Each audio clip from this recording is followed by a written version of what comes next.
Hey everyone, welcome back to Nate Cooks. I'm Nate. Took a while, a week turned into a month, but I'm back with a more in-depth review of the SP08 from Globe. I've had a few comments and questions that I'll try to answer in the course of this video, and if anyone has any follow-up questions, I'm happy to answer them. What I thought I'd do today is run through a couple of the different things that folks have asked and try and answer a few of those questions, and then do a demo with a 50-60% hydration pizza dough, which seems to be a pretty prevalent need with this unit, to kind of show you how it reacts and go from there. So again, this is the SP08, so the capacity is 8 quarts. I'll bring out the 7-quart KitchenAid to show by comparison a little bit later, but it's pretty comparable in size, and you won't see any significant difference in the dimensions of the bowl between the commercial KitchenAid 8-quart and this unit. The bowl's a little bit taller on the Globe. In terms of performance, it's been a beast so far. The torque is great. Again, there's no soft start on this unit, so it's somewhat difficult if you've got a large batch of flour in here. You've got to make sure that the cover's on when you start it. Overall, I've been pretty pleased with it. It's torn through everything from buttercream to, again, 50-60% hydration New York pizza. A couple of comments alluded to the fact that folks do folds manually for their higher hydration doughs and things, and I agree wholeheartedly. I'd never put a high hydration dough in this mixer. If, again, I was going to do pizza dough or something lower hydration, artisan whole grain breads, things of that nature, I would definitely recommend going with a spiral mixer. I'm looking at I think it's pronounced Fameg right now myself, down the road, but for now this certainly can handle anything you throw at it. So let's get started. We'll do a quick demo with a low hydration pizza dough. This is just a New York style pizza dough. I've mixed all of the wet and dry ingredients already. And it's important to note here that the company has specific recommendations pertaining to the weight limit, and so I've kept this batch to a low weight in order to make sure that we're not putting stress beyond what's recommended on the unit today.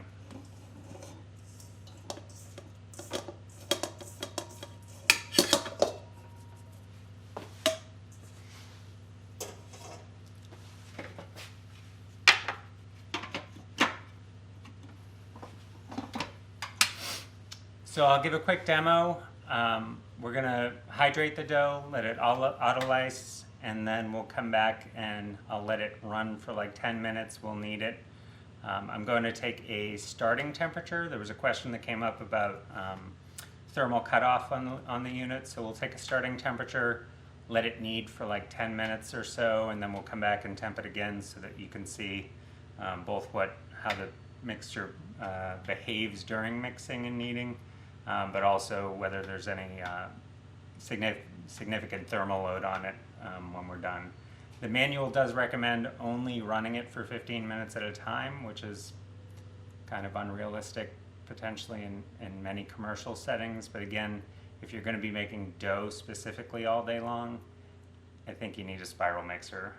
If you run a small bakery, you do wedding cakes out of your home, or wedding cakes in general, things of that nature, I don't get the sense that this is going to really have a difficult time if you're using it just to whip buttercream and frostings and things of that nature.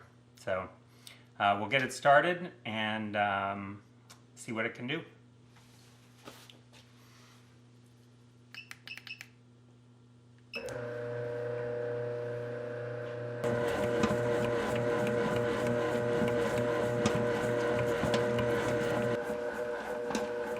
Okay, so the dough's fully hydrated. We're going to let it sit and autolyse for half an hour or so. We'll come back and we'll set it to knead for 10 minutes or so. We'll temp it before and after. All right, so we're back. It's been about a half an hour. The dough has had a little time to autolyse, and we're gonna temp the unit now. And we've got 72.6. We're gonna set it for 10 minutes and let it run. And we'll come back and check it out at the end of that.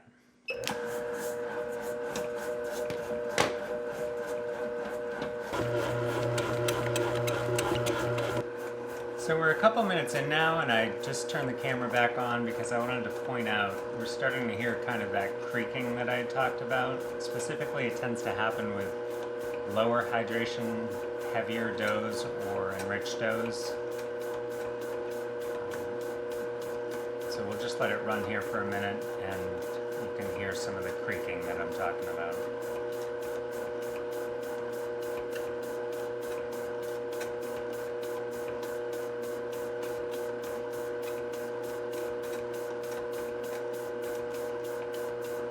And again, we're only doing 3.5 pound batch at 53% hydration.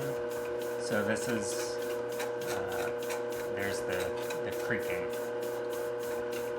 So this is well under what the manufacturer recommends. They say for a 50% hydration dough that you're limited to 4 pounds in this unit. So we've got 3.5 pounds at 53%. So it shouldn't have a problem as far as the manufacturer is concerned. All right, so 10 minutes is up. The dough needed a little bit more water, so I added maybe another 1/4 cup or so. May add a little bit more, but I figure we may as well send it to a full 15 minutes, which is the manufacturer's max recommended time, and see if it cuts off on us. So we'll run it for another 5 minutes and check back.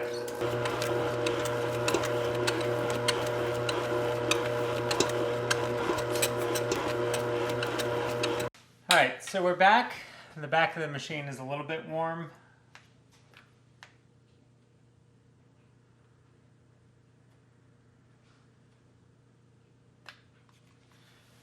It looks like 93 degrees.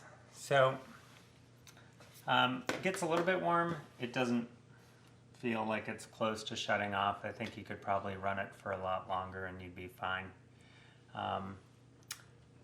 So overall, great job. I think particularly with a low hydration dough and anything that's going to be enriched, probably again, if you're doing it very frequently, then I would lean toward a spiral mixer, because as you saw initially when we were closer to 50% hydration, this hook definitely has a difficult time effectively kneading the dough. So it's great for hydrating it. It's great for, I'd say, 60-70% hydration doughs. If you want to use a machine to knead them, you know, I think 70 and above, definitely turning is the more effective way to go, and definitely less labor intensive and time intensive. So that's really where we're at for the thermal test.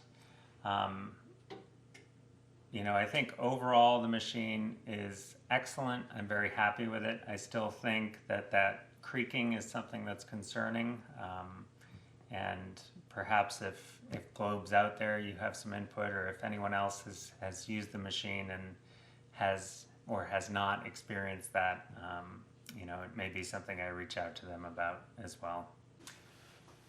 One thing I did want to do was to compare the bowl sizes with the KitchenAid 7 quart. Somebody had reached out about that, and I provided some feedback in the comments section of my last video, but just wanted to give a visual comparison of the two. Side by side, we have the Globe 8 quart and the KitchenAid 7 quart. I've used the KitchenAid commercially as well, and the bowl size is fairly comparable. So this is the side-by-side circumference comparison. or height comparison, and then they're an identical circumference. So the footprint's no different, but if you have this for a home if you have a bakery out of your kitchen at home, or your commercial countertops are cramped, you're in a food truck or something like that, then the height certainly is something to be concerned about. Overall, again, I think I use this at least once a day.